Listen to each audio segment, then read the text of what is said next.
Olá, boa tarde. O NT Sul desta segunda-feira, 15 de junho, já está começando. Muito obrigado pela sua companhia mais uma vez. Na edição de hoje, você vai ver como ficaram as bandeiras no estado do Rio Grande do Sul após a última atualização sobre o coronavírus. E você vai ver também: pesquisa de Porto Alegre usa plasma de pacientes recuperados da Covid-19. O Hospital de Clínicas de Porto Alegre já está recrutando voluntários para a doação de plasma no tratamento contra o coronavírus. Caixa Econômica divulga calendário de resgate emergencial de R$ 1.045 do FGTS. Os detalhes da segunda etapa da retomada das aulas no Rio Grande do Sul. E ainda, isolamento social aumenta a sobrecarga de trabalho para as mulheres. E a gente vai falar sobre essa realidade e também dar dicas de como tornar mais tranquilo o convívio em casa. Envie a sua mensagem para o nosso WhatsApp enquanto acompanha as notícias aqui no NT Sul. O número é o 51 99769 7129. Nós queremos saber a sua opinião, ler aqui o seu recadinho, mostrar a sua foto aqui na nossa telinha. Participe também pelo Face comentando a nossa transmissão ao vivo em facebook.com/TV Cachoeira. Vai participando, fique ligado na tela da TV Novo Tempo, porque o NT Sul já está no ar.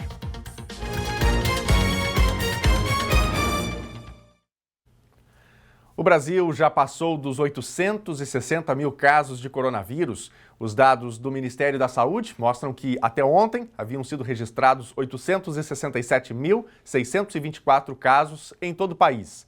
Os óbitos já são 43.332. São Paulo e Rio de Janeiro seguem sendo os estados com maior número de casos e também de óbitos. O Rio Grande do Sul tem um total de 14.661 casos e 350 mortes. E a gente volta a falar sobre a situação do coronavírus no Rio Grande do Sul, porque a quinta rodada de análise e determinação de bandeiras pelo governo do estado apertou o cerco. 4 regiões estão em bandeira vermelha, e isso significa alto risco e medidas de restrição mais severas. Thelma Tomás traz agora os detalhes dessas mudanças anunciadas pelo governador Eduardo Leite e também sobre essas restrições, né, Thelma? Boa tarde, conta pra gente sobre as restrições. Boa tarde, Daniel. Boa tarde a todos. Pois é, o cerco está apertando. Na última quinta-feira, o governador Eduardo Leite apresentou, por meio da sua tradicional live, as mudanças nos critérios de contabilização, dos casos e, portanto, então, as medidas que precisam ser adotadas em cada uma das bandeiras que coordenam, que norteiam o distanciamento social controlado aqui no estado do Rio Grande do Sul. Dentre as principais alterações estão, então, a projeção de óbitos para 14 dias. Antes, a base de cálculo eram os últimos óbitos registrados nos 7 dias anteriores ao anúncio da nova classificação. A ocupação de leitos clínicos e de UTI tem agora como base a sexta-feira, os dados contabilizados um dia antes do anúncio da classificação de bandeiras de restrição no estado do Rio Grande do Sul. E com relação aos casos contabilizados, são contabilizados, então, os ativos da última semana e os recuperados 50 dias antes da semana analisada. Com essas alterações, então, a gente traz aí o mapa para você conferir da condição em que está o estado do Rio Grande do Sul, 5 semanas de distanciamento controlado, e a situação é com 4 regiões em bandeira vermelha, que é um alto nível de restrição: Caxias do Sul, Santo Ângelo, Santa Maria e Uruguaiana. Com isso, somente estabelecimentos que vendem itens essenciais podem estar abertos, mantendo 50% dos trabalhadores. Os demais locais de comércio devem permanecer fechados. Essa determinação vem dentro de todo aquele modelo que a gente já vem falando há 5 semanas, pelo menos, desde a implementação aqui no estado do Rio Grande do Sul.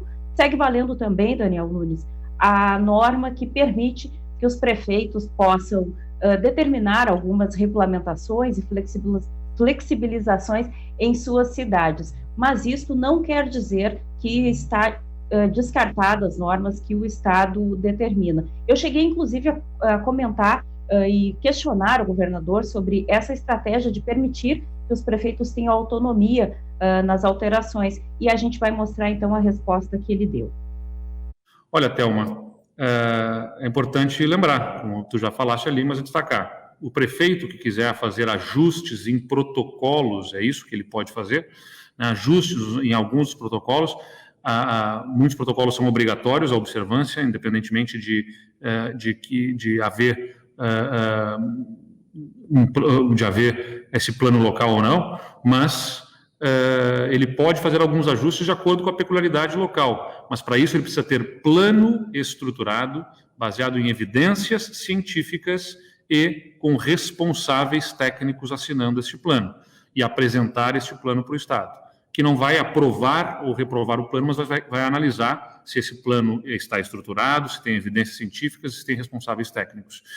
Se não, serão tomadas as providências de ações judiciais, inclusive aos prefeitos, em função de não observarem essa determinação. E parece que é o que vai terminar acontecendo, né, Thelma? Porque os prefeitos aí da fronteira oeste, vamos usar um termo popular aqui, ficaram de cabelo em pé com essa ideia da bandeira vermelha, porque vão ter que fazer restrições nos seus comércios, né? Os casos estão aumentando, e se rebelaram, disseram que não vão fechar não, que não vão seguir as diretrizes do Estado. E agora? Pois é, Daniel, e ainda tem um agravante, né? Antes a região permanecia por uma semana em bandeira preta ou vermelha. Agora ela fica pelo menos 2 semanas nessa condição. Então a restrição se estende por um tempo maior. Hoje pela manhã, o governador já anunciou que vai responsabilizar criminalmente os prefeitos que não adotarem as medidas de distanciamento social controlado já editadas pelo governo do estado. Hoje à tarde tem uma nova live, então amanhã a gente traz as informações atualizadas, mas é certo que a Procuradoria do Estado do Rio Grande do Sul já está encaminhando medidas nesse sentido para garantir que o distanciamento seja mantido. Obrigado, Thelma, pelas informações. Bom, e aí destacando, né, portanto, essa situação complicada, né, na fronteira oeste, vale para todos os municípios, aqueles que estão mais tranquilos, que continuem tomando os cuidados, né, porque do contrário, a bandeira pode avançar em relação à cor vermelha, né, como é o caso dessas regiões, e aí ter que fechar comércio e, claro, tem todo um impacto econômico bem maior. Em Cachoeira do Sul, mais casos foram confirmados no fim de semana e o município tem agora 69 confirmados. Na tarde de sexta-feira, 2 casos foram confirmados, ambos do sexo masculino. No sábado, foram 3 novas confirmações, todas de pacientes do sexo feminino. E no domingo, mais 2 casos, uma mulher e um homem. A Secretaria Municipal de Saúde também informou novos casos suspeitos e recuperados. No total, Cachoeira do Sul tem agora 69 casos de Covid-19 confirmados, 30 suspeitos, 183 descartados e 36 recuperados. Bom, e esse boletim com atualizações sobre os casos de Covid-19 em Cachoeira do Sul, ele é divulgado todos os dias no final da tarde. A partir de agora, uma vez por semana, também vão ser divulgados os números de casos por bairros. Isso era muito solicitado, né? Inclusive pelos nossos telespectadores. Quem chega agora aqui na nossa telinha é a repórter Lena Caetano, que também vai dar mais detalhes e contar para a gente sobre os bairros, né? Os bairros que estão sendo mais afetados aqui em Cachoeira do Sul. Boa tarde, Lena, tudo bem? Cachoeira do Sul em bandeira amarela, né? É isso aí, Daniel. Boa tarde a você. Olá, amigos de casa, muito boa tarde. Boa semana para todo mundo. Cachoeira do Sul, pode-se dizer, Daniel, que está em situação privilegiada com relação à pandemia, né? Continuamos em bandeira amarela. E o município continua trabalhando para que essa cor de bandeira não se altere, né? Na verdade, não se altere para pior, na verdade. Enquanto grandes centros adotam como meio de controlar a pandemia e o fluxo de pessoas, a concentração de pessoas através de monitoramento de celulares, em convênio com as operadoras, Cachoeira do Sul trabalha com as armas que tem, com as informações que tem. Então, semanalmente vai sair um boletim com os dados por bairros, e a Prefeitura pretende, a partir desta semana agora, colocar esses dados em um mapa para que as pessoas possam visualizar melhor. Os dados iniciais que a Prefeitura divulgou na última quarta-feira foram contabilizados até terça-feira, dia 9, quando então o município contava com 32 casos de Covid-19 confirmados. A partir dessa semana, como eu já disse, esses dados estarão compilados em um mapa e os dados iniciais revelados pela Prefeitura, dos cerca de 44 bairros de Cachoeira do Sul, 18 estão constando no mapa Covid-19. E das 6 regiões do interior do município, 2 estão nesse mapa. Na cartela nós vemos aí, nos bairros, que o bairro Centro desponta com maior número de casos, com 6 casos. 5 casos nos bairros Santo Antônio, Soares e Barcelos, 3 casos nos bairros Marina, Santa Helena e Noêmia, 2 bairros próximos, 2 casos nos bairros Mauá, Quinta da Boa Vista, Ponte Verde, Marques Ribeiro e Gonçalves, 1 caso nos bairros Tibiriçá, Dreves, Cristo Rei, Frota, Fátima e Oliveira. No interior do município, a Covid-19 já chegou, infelizmente, também, e na barragem do Capané, registrando 4 casos, em Águas Mornas, mais 2 casos. Destacando mais uma vez que esses números são relativos à contabilidade do município, realizada até terça-feira, quando tínhamos, então, 52 casos. Na última contabilidade do município, divulgada ontem pela Secretaria da Saúde, Cachoeira do Sul já contabilizava 69 casos confirmados de Covid-19. Hoje pela manhã, Daniel e telespectadores, o secretário da Saúde, Roger Gomes, conversou com a gente por telefone e dessa conversa ele menciona da importância desse novo sistema de divulgação dos dados por região, setorizado por bairros. Vamos ouvir.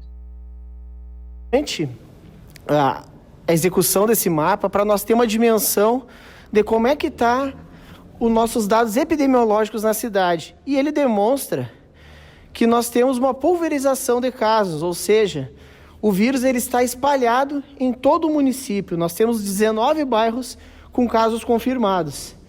Aqueles bairros que tiverem um pico maior serão locais determinantes para novas ações. Como coloca o secretário, né, Helena? Esses casos eles estão acontecendo em toda a cidade. A Helena também citou aqui barragem do Capané, Águas Mornas, enfim, regiões de interior. A gente pensa assim, não, no interior não tem, então tá tranquilo. A gente já vê, como bem colocou o secretário, né? O vírus está circulando, então tem que ter cuidado, né, Helena? Todo cuidado é pouco, né, Daniel? E não é porque Cachoeira do Sul está privilegiada, entre aspas, conforme eu disse lá no início, com relação a várias outras regiões do estado, com relação à cor de bandeiras, que devemos baixar a guarda. Mais do que nunca, é indispensável continuarmos tomando todos os cuidados e precauções, e o município, coisa boa, né, que continua usando a informação como ferramenta de prevenção. Obrigado, Helena, pelas informações, trazendo, portanto, aí detalhes, né, sobre a Covid-19. Daqui a pouquinho a gente volta a falar com a Helena sobre volta às aulas nesse período de pandemia. É já já. E uma boa notícia vinda aqui do Sul, mais especificamente da capital do Rio Grande do Sul. Uma pesquisa com o uso de plasma de pacientes recuperados da Covid-19 está em desenvolvimento no Hospital de Clínicas de Porto Alegre. Comissão Nacional de Ética e Pesquisa para realizar o tratamento experimental, o Hospital de Clínicas de Porto Alegre já está recrutando voluntários para a doação de plasma no tratamento contra o coronavírus. O início do estudo dependia de captação de recursos, mas uma doação do Instituto Cultural Floresta permitiu o financiamento do projeto. Conforme o chefe de serviço de hemoterapia do Clínicas, em comunicado no site da instituição, Léo Secchini, a pesquisa está em fase de estruturação com o encaminhamento de cotações, compras de insumos e treinamento de equipes. A primeira etapa será voltada para a coleta e armazenamento de plasma convalescente. Ao mesmo tempo, ocorrerá a transfusão do plasma sanguíneo em pacientes acometidos pela doença. A expectativa é de que os anticorpos produzidos por quem já contraiu o vírus ajudem os doentes mais graves a reagirem mais rapidamente à Covid-19. O plasma sanguíneo é formado principalmente por água, sais, proteínas e anticorpos. A hipótese é de que isso ajude a reduzir os sintomas da infecção e a carga viral no organismo. Boa notícia, né? E quem está recuperado da Covid-19 e tem interesse em participar da pesquisa, pega uma caneta aí e já anota o endereço de e-mail que a gente vai destacar agora. É doadordeplasma@hcpa.edu.br. Tá aí uma excelente oportunidade, né, de ajudar também nessa luta contra a Covid-19. O Hospital Regional do Vale do Rio Pardo, a partir de hoje, é comandado pelo Instituto de Administração Hospitalar e Ciências da Saúde. A mudança veio após a Casa de Saúde passar por intervenção. A administradora anterior foi alvo da Operação Camilo, que investiga desvios de recursos. O interventor foi homologado pelos próximos 180 dias até que seja definido o gestor definitivo. O Instituto já administra outros hospitais do estado. Gente, a Caixa Econômica Federal divulgou neste fim de semana o calendário para resgate emergencial de R$ 1.045 do FGTS. O anúncio foi feito pelo presidente do banco, Pedro Guimarães, em uma live nas redes sociais. A medida provisória previa a liberação dos valores já a partir de hoje, mas o calendário anunciado libera os valores só a partir de 29 de junho. Trabalhadores com contas ativas ou inativas do FGTS terão liberados R$ 1.045 a partir do dia 29 de junho, obedecendo o calendário elaborado pela Caixa Econômica Federal, que leva em consideração a data de nascimento do trabalhador. O valor máximo disponibilizado será de R$ 1.045, mesmo que o saldo seja superior a isso. Ou seja, ninguém poderá tirar mais do que esse valor, ainda que tenha 2 ou 3 contas ativas ou inativas com saldos superiores a essa quantia. O dinheiro será depositado automaticamente a partir do dia 29, conforme o calendário, em contas poupança digitais da Caixa, que serão abertas pelo banco para todos os trabalhadores com direito a receber. Cerca de 60 milhões de contas serão criadas.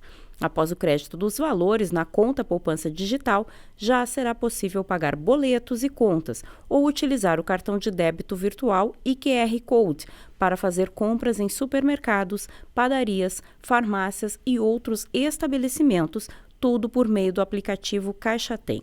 Já o saque em espécie ou a transferência para outro banco só será possível em uma data posterior para evitar aglomerações nas agências, conforme indicado pelo calendário. Os beneficiários poderão transferir os recursos para contas em qualquer banco, sem custos, ou realizar o saque em espécie nos terminais de autoatendimento da Caixa e em casas lotéricas. A partir desta segunda-feira, dia 15, já é possível consultar o site www.fgts.caixa.gov.br para ver a data em que o valor será acreditado. Quem não deseja receber o saque deve informar via aplicativo FGTS. A opção deve ser feita com pelo menos 10 dias antes da data prevista do crédito. Se o correntista não fizer nada e não mexer no dinheiro, ele será automaticamente devolvido à conta do FGTS após o fim do mês de novembro. A conta poupança digital aberta não envolve a cobrança de tarifa, mas a movimentação nela tem um limite máximo de até R$ 5.000. E o enfrentamento do coronavírus já movimentou mais de R$ 1.700.000 em Cachoeira do Sul. Amanhã a Prefeitura deve fazer uma prestação de contas. Terça-feira, representantes da Procuradoria Jurídica, Secretarias da Saúde, Fazenda, Administração, Trabalho e Ação Social de Cachoeira do Sul e do Hospital de Caridade e Beneficência devem se reunir no gabinete do prefeito para análise preliminar da prestação de contas das verbas destinadas ao município por conta da situação de emergência causada pelo coronavírus. De acordo com as planilhas, o enfrentamento contra a Covid-19 já movimentou R$ 1.700.000, entre manutenção de peças de veículos automotores até compra de máscaras cirúrgicas. Na semana passada, a Prefeitura de Cachoeira do Sul recebeu R$ 2.600.000 de uma primeira parcela de repasse previsto pelo Programa Federativo de Combate contra a Pandemia. No total, o município deve receber 4 parcelas de mesmo valor cada uma. Segundo a Prefeitura, como a utilização dos recursos ainda está ocorrendo, nesta terça devem ser analisados os dados até 31 de maio. Nesta reunião também será designada a data em que ocorrerá a apresentação pública destes dados. E a gente vai trazer todos os detalhes para você. Bom, a gente fala agora de um assunto triste. Nesse fim de semana, o Rio Grande do Sul teve mais um desfecho trágico para uma situação envolvendo uma criança de 12 anos. Foi no município de Santana da Boa Vista. A menina Ana Carolina Moraes foi até a casa de uma costureira para comprar máscaras na tarde da última quarta-feira. A mulher não estava em casa e o filho dela, um homem de 29 anos, supostamente abusou sexualmente e matou a menina. O corpo de Ana Carolina foi encontrado pela polícia dentro da casa onde morava o acusado, Douglas de Oliveira, de 29 anos, em Santana da Boa Vista. Supostamente usuário de drogas, ele foi preso em flagrante pelo assassinato. A comunidade da pequena cidade, com pouco mais de 8.000 habitantes, no centro-sul do Rio Grande do Sul, ficou revoltada com o crime que aconteceu na véspera do feriado de Corpus Christi. A Brigada Militar pediu paciência e cooperação à comunidade. Nós estamos juntos, unidos, e a gente também com a justiça. Correto? Correto. Então, assim, ó, não vamos criar um embate de nós contra os senhores. A gente tem que levar o nosso Mas a residência onde morava o acusado e onde o crime aconteceu foi incendiada na madrugada de sábado. A casa de 2 andares foi destruída pelo fogo. Douglas de Oliveira foi transferido para o presídio de Caçapava do Sul. Situação triste, né? A menina Ana Carolina foi sepultada ainda no feriado. E a gente traz essa informação e também um questionamento. O que será que está acontecendo no Rio Grande do Sul com a proliferação de crimes bárbaros contra a criança e também contra o adolescente? É preciso dar um basta a esse tipo de situação. Pais e familiares, cuidem dos seus filhos, cuidem das suas crianças. Bom, a gente vai agora para o nosso momento aqui de interatividade, nosso bloco de interações. Você participa do NT Sul, mande a sua opinião sobre essa notícia triste que nós acabamos de dar, também sobre outras reportagens do nosso jornal. O número do nosso WhatsApp é 51997697129. Destacamos, 51997697129. No Facebook, você encontra a gente acessando facebook.com/TV Cachoeira. Vamos para a telinha? Vamos começar aqui pelas participações do nosso WhatsApp. A Naura Aparecida, de Cachoeira do Sul. Concordo plenamente com o governador. Tem que fechar. Aqui em Cachoeira do Sul, só está aumentando porque o povo não quer respeitar as regras. No Dia dos Namorados, as pizzarias estavam cheias. Tem que ter mais fiscalização nas ruas, diz aqui a Naura. Obrigado, Naura, pela sua opinião sobre essa situação que todos nós precisamos monitorar, não é? Ana Xavier também comenta aqui, estive na UPA na sexta-feira e tinha um senhor lá dentro com a máscara no queixo. Ninguém falou nada. Essa que é a questão, né, Ana? Todos nós precisamos tomar o cuidado, não basta usar a máscara, né? Tem que usar de maneira adequada, porque do contrário, enfim, a gente estará colocando outras pessoas em risco.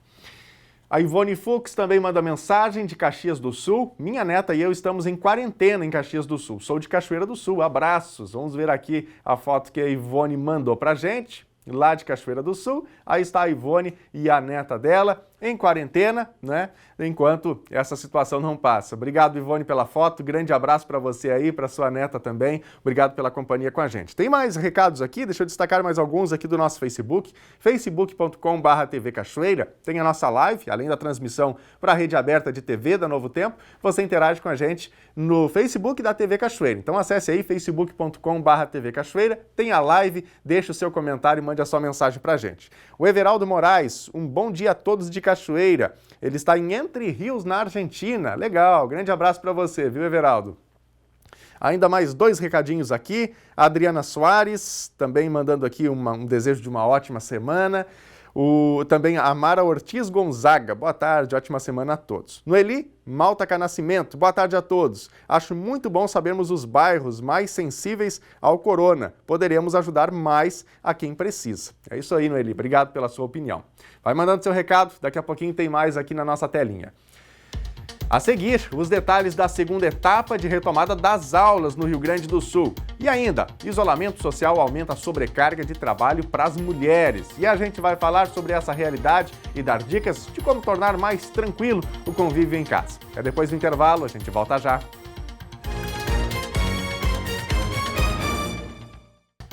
Meio-dia e 28, o NT Sul já está de volta, no ar ao vivo. Obrigado pela sua companhia com a gente nesse começo de semana.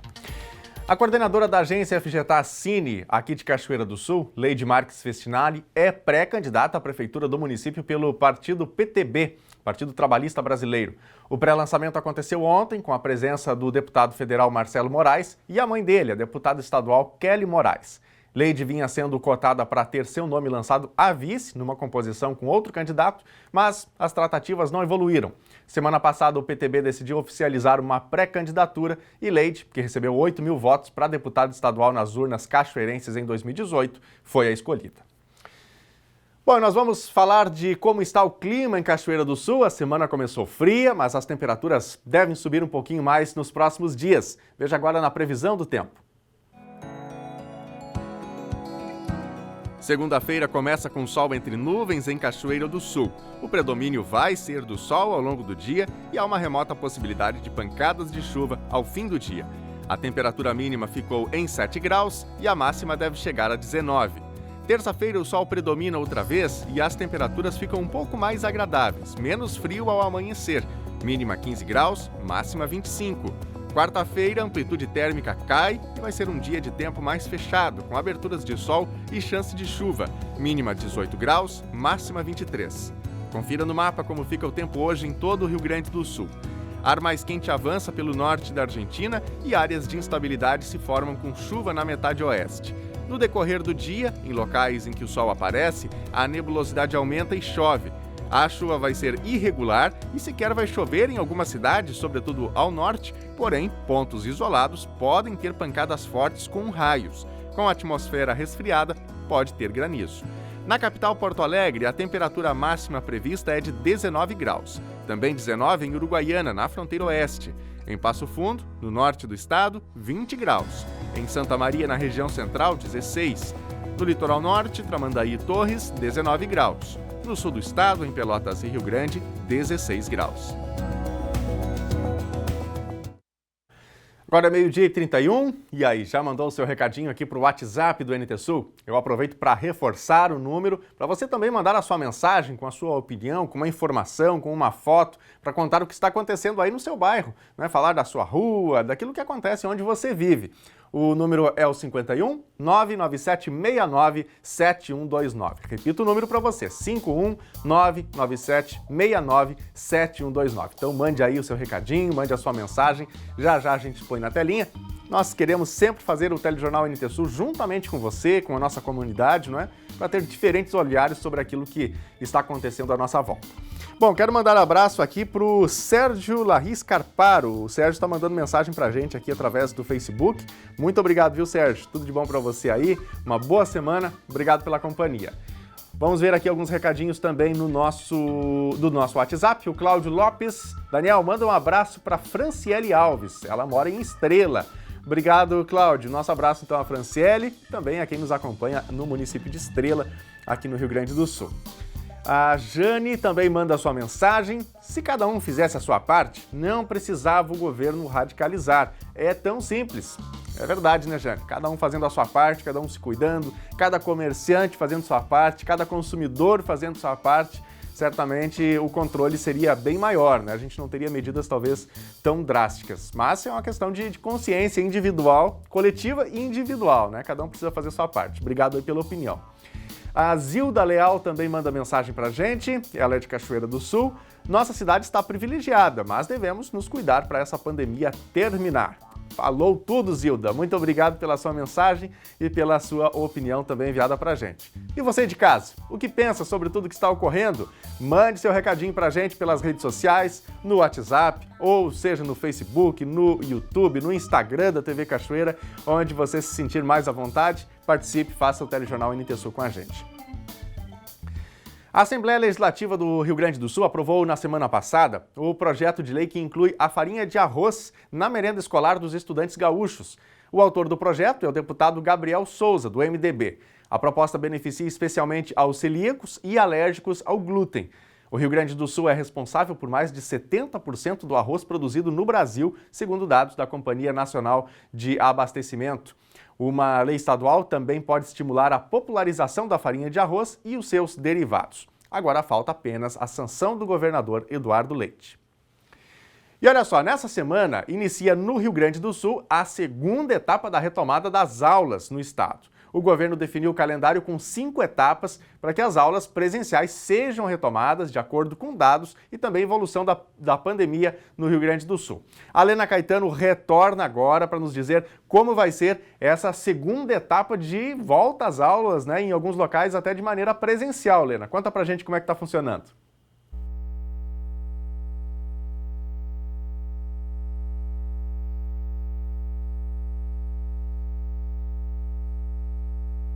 Aqui o áudio da Lena, eu vou pedir para a Lena recomeçar a informação, porque eu não ouvi, não sei se os telespectadores ouviram, mas eu particularmente não ouvi o que você disse, Lena, então eu vou pedir para você retomar, por favor.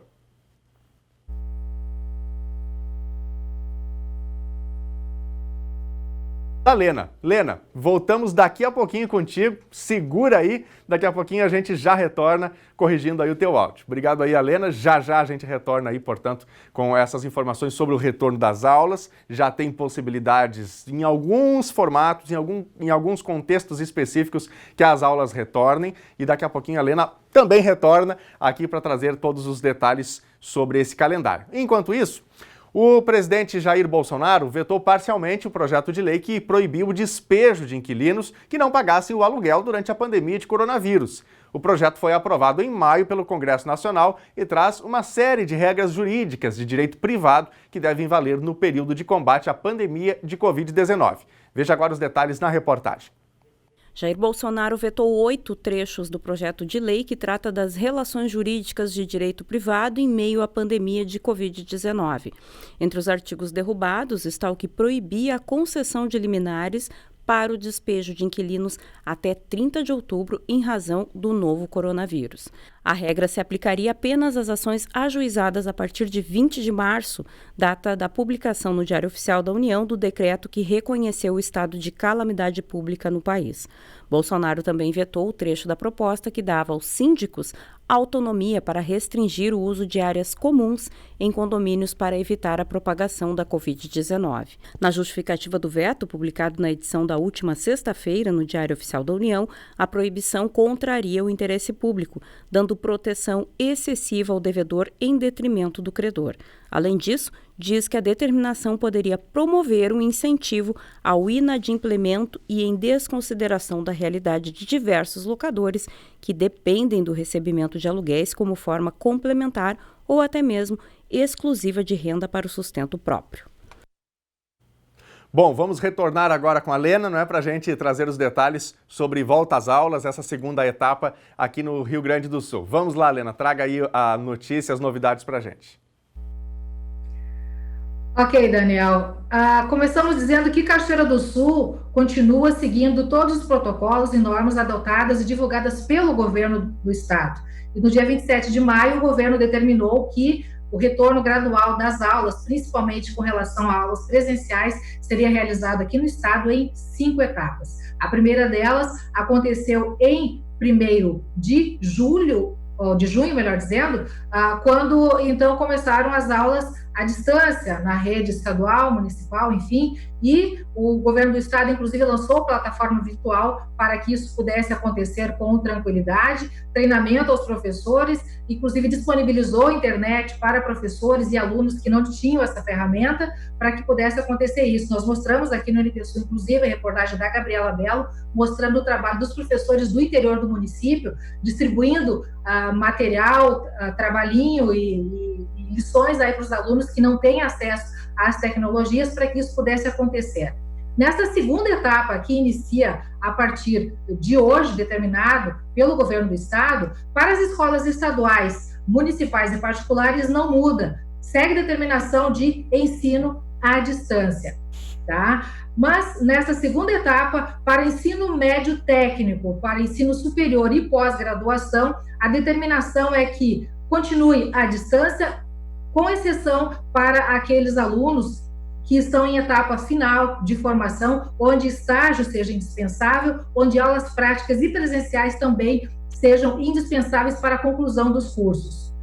Escolas e cursos de idiomas, de música, de formação profissional e cursinhos, presencial apenas com 50% de alunos e de professores, material individualizado, todas as regras e normas de higiene devem ser seguidas, aulas também com relação ao esporte, formação profissional e cursinhos, tudo isso deve funcionar com 50% de capacidade de alunos, com turmas reduzidas, preferência, no caso de academias, por exemplo, ou melhor, de aulas de educação física, de esportes, danças e artes cênicas, a preferência para que pessoas do mesmo núcleo familiar disponibilizem o mesmo espaço e todo o material deve ser higienizado.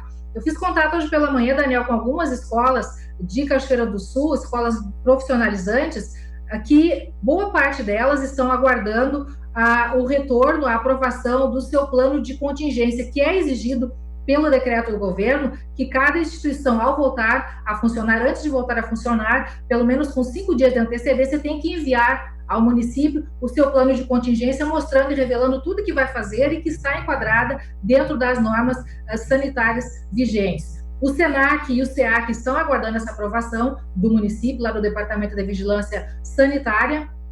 A Escola de Educação Profissionalizante de Educação em Saúde do HCB, hoje pela manhã esteve reunião definindo estratégias para isso, e o Instituto Mix, que é outro instituto profissionalizante de Cachoeira do Sul, outra escola profissionalizante de Cachoeira do Sul, já retoma as atividades a partir de hoje. Importante salientar que essa redução, essas turmas reduzidas, vão ser necessárias para que todos os alunos possam ser atendidos. Então, aumenta a quantidade de aulas para que todos possam ser atendidos, Daniel, mas também, em consequência, em contrapartida a isso, os professores e instrutores vão trabalhar bem mais. Obrigado, Lena, pelas informações, né? A gente espera que aos pouquinhos as coisas possam ir se normalizando, né, Lena? Não é bem como você trouxe aqui, não é simplesmente a escola sair funcionando, tem regras a serem cumpridas, informações a serem prestadas, mas com todo esse controle, aos pouquinhos, uma nova normalidade vai surgindo, né? Exatamente, Daniel. E ainda esta semana, o governo do estado deve anunciar a terceira etapa dessa retomada de aulas presenciais aqui no estado do Rio Grande do Sul. Até setembro, essa é a meta de divulgação de etapa por etapa das outras demais etapas para que as aulas presenciais sejam retomadas, isso conforme e de acordo com os números e com a evolução da pandemia de coronavírus no estado. Se a situação melhorar e seguir decrescendo, na verdade, as aulas presenciais têm muito mais chances de serem retomadas o quanto antes. Ficamos torcendo por isso. Lena, obrigado pelas informações. E a Prefeitura de Cachoeira do Sul multou uma pizzaria e o proprietário de uma residência por conta de aglomeração no final de semana. Na pizzaria, localizada na Zona Norte, 6 funcionários trabalhavam sem usar máscaras. E na casa, 12 pessoas jogavam cartas, segundo a fiscalização. O local fica no centro e já é conhecido por reunir apostadores. A multa aplicada foi no valor de R$ 695. Restaurantes também foram notificados pelos fiscais por conta da proximidade das mesas na sexta-feira, Dia dos Namorados. E olha só, para muitas mulheres, cuidar da casa, da família, ter uma atividade profissional é uma rotina. Só que a pandemia impôs a muitas profissionais a necessidade do home office, o trabalho em casa. Com o isolamento social e com as famílias em casa, a sobrecarga de compromissos para as mulheres está sendo maior. A repórter Lena Caetano nos traz uma entrevista sobre essa realidade e dicas para que o home office e a convivência doméstica sejam desenvolvidos num clima de harmonia. É isso mesmo, Daniel. Nós vamos falar a partir de agora, então, sobre a jornada e a sobrecarga das mulheres em tempos de home office e de coronavírus. Nossa convidada deste bate-papo, para esse bate-papo, é a advogada Caroline Cavê. Ela é especialista em direito público, desenvolve pesquisas e também escreve sobre responsabilidade civil, direito médico e novas tecnologias. Tudo bem, doutora? Boa tarde, tudo bem com você? Tudo certinho. Então, doutora, conciliar casa, trabalho, família, isso já faz parte da vida de grande parte das mulheres. Só que agora tem essa etapa, essa nova realidade que é home office, que é ficar mais em casa, trabalhar em casa, e a sobrecarga, que já era grande, agora potencializou um pouquinho mais, não é? Apesar daquela ideia de que a gente fica em casa, fica um pouquinho mais tranquilo, infelizmente não é bem assim para as mulheres e acho que para grande parte da sociedade. A gente acabou entrando numa atividade muito mais acelerada, não só as mulheres, mas como o mundo. O mundo está muito acelerado. Mas para as mulheres em especial, a gente, além das cargas, né, de trabalho, de profissional que exercemos com bastante maestria, a gente ainda desenvolve as atividades, né, em casa e também muitas acabam assumindo a questão dos filhos, que acabam tendo que ensiná-los, né? Eu brinco que algumas colegas minhas, elas acabaram descobrindo que Plutão não é mais um planeta, né? Ele cai porque está ensinando ao filho, né? Enfim, ciências políticas, alguma coisa assim do gênero. Já nem sei qual é a matéria mais. Mas, enfim, Então, a gente acaba tendo que aprender, reaprender algumas matérias e, inclusive, fazer esse contraturno. Então, assim, as minhas colegas que têm filho têm falado muito que durante o dia elas acabam acompanhando os seus filhos, né, e acabam fazendo as atividades tanto domésticas quanto profissionais, mas no período da noite ou período da manhã, quando seus filhos estão ou dormindo ou entretidos. Então, tem uma sobrecarga aí bem puxada para nós. A gente tem dados aqui do IBGE de 2019, só para a gente contextualizar um pouquinho, que apontam que as mulheres dedicam em média por semana 19 horas em afazeres domésticos e cuidando de outras pessoas. Já os homens, semanalmente, pouco mais de 10 horas dedicam a esse tipo de tarefa. A desigualdade é grande, né? É bastante grande e um pouco também, assim, a gente tem que dar a nossa meia-culpa, né? Porque, querendo ou não, nós acabamos ensinando nossos filhos, muitas vezes, de que eles que não precisam ajudar, que não precisam fazer certas coisas. Então, a gente não pode esquecer que nós temos, sim, uma meia-culpa nesse painel que nós estamos vivenciando. A mulher, por uma construção social até, ela é aquela que cuida de todos. Né? Então, assim, a gente, além dessa sobrecarga que acaba tendo com os filhos, acaba tendo também com os pais, avós, vizinhos, porque a gente acha que a gente consegue acolher a todos, né? Então, assim, eu acho que hoje, com essa sobrecarga feminina, além da jornada masculina, da jornada em atividades caseiras, em atividades domésticas, além dos homens, um pouco é cultural e um pouco também um pouco que nós ainda não nos assumimos e não assumimos que podemos dividir essa tarefa com os nossos companheiros, com os nossos filhos e ensiná-los a ser diferente. Porque eu acho que, assim, para a gente esperar que haja uma situação diferente, a gente precisa ensinar. Ninguém nasce sabendo, né? Então, esse contexto de ensinar as pessoas, isso é importante, em especial os filhos. Porque os filhos aprendem com exemplo. Então, a gente tem que chamar o marido, tem que chamar o companheiro e falar assim, olha, vamos dividir aí, vamos lavar a louça, vamos, né? Eu faço aqui, você faz lá, porque os nossos filhos veem o que nós reproduzimos, muito mais do que nós falamos. Quando a nossa fala não está de acordo, não está em conformidade com o que a gente faz, esse aprendizado ele é perdido para as crianças. Então, é importante, além de falar, ter esse reforço de exemplo é muito importante. Com tudo isso que tu acabou de falar, me vem à mente que é uma das características, eu creio, então, da grande parte das mulheres ser um pouco centralizadora, né? Mãe, principalmente, né? Mas o momento que a gente está vivenciando, a mulher profissional, ela tem que cuidar disso também. A carreira dela também está em jogo. No momento que ela precisa fazer o trabalho em casa, cuidar da família também e com toda essa gama de atividades, tem mais que dividir um pouco até para preservar e garantir uma qualidade no trabalho que ela desenvolve, né?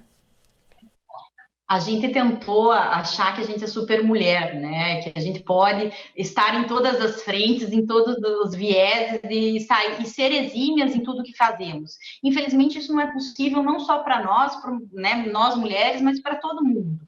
Nós temos nossas falhas, muitas vezes nós não admitimos essas falhas, né? Nós nos pecamos, nos penalizamos muito por conta disso. Eu acho que nesse momento da Covid, ela vem muito de encontro para a gente refletir, repensar, reavaliar. Como que nós podemos fazer isso? Porque é um momento de aceleração da sociedade como um todo, mas também é um momento, de forma bastante antagônica, é um momento que a gente pode dar um freio, pensa, dá um step back, dá um passo para trás, dá uma olhada no que está acontecendo, se é esta forma. Eu brinco que uma das melhores formas de você dar seguimento às suas atividades, muitas vezes é você tendo um tempo para você. Você tirando, por mais que seja corrido o seu dia, acorda 10 minutos antes, fica na cama, Pensa o seu dia, pensa onde você está indo, para onde você está fazendo, o que você quer da sua vida. E dentro disso, traz pensamentos de como que você pode atingir isso. O conversar com o companheiro, eu acho que isso é importantíssimo numa sociedade como um todo.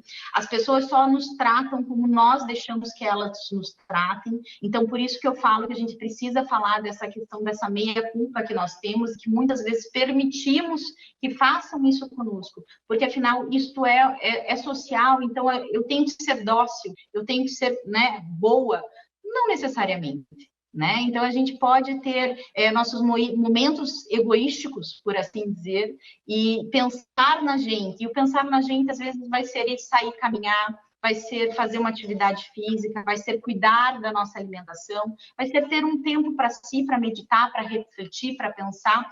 Enfim, não sei, cada um funciona de um jeito, mas o importante é a gente parar para pensar em certas situações e como nós queremos que isso siga em diante.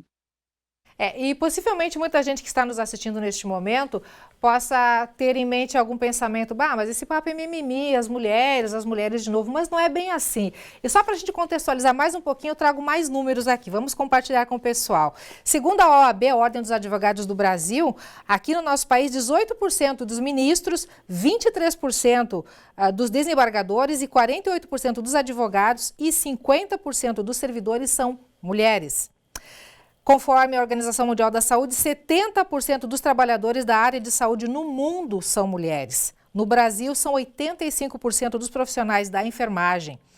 Trabalho remoto, teleconferências, linha de frente da Covid-19, presencialmente ou à distância, as mulheres estão ali, isso é inevitável, e essa sobrecarga também é uma realidade que a gente não pode fazer de conta que não existe, né, doutora? Ela existe para todo mundo. As mulheres, elas são penalizadas por conta do seu perfil, né? Então a gente acaba tendo um perfil mais acolhedor e a gente acaba tendo esses cuidados a mais.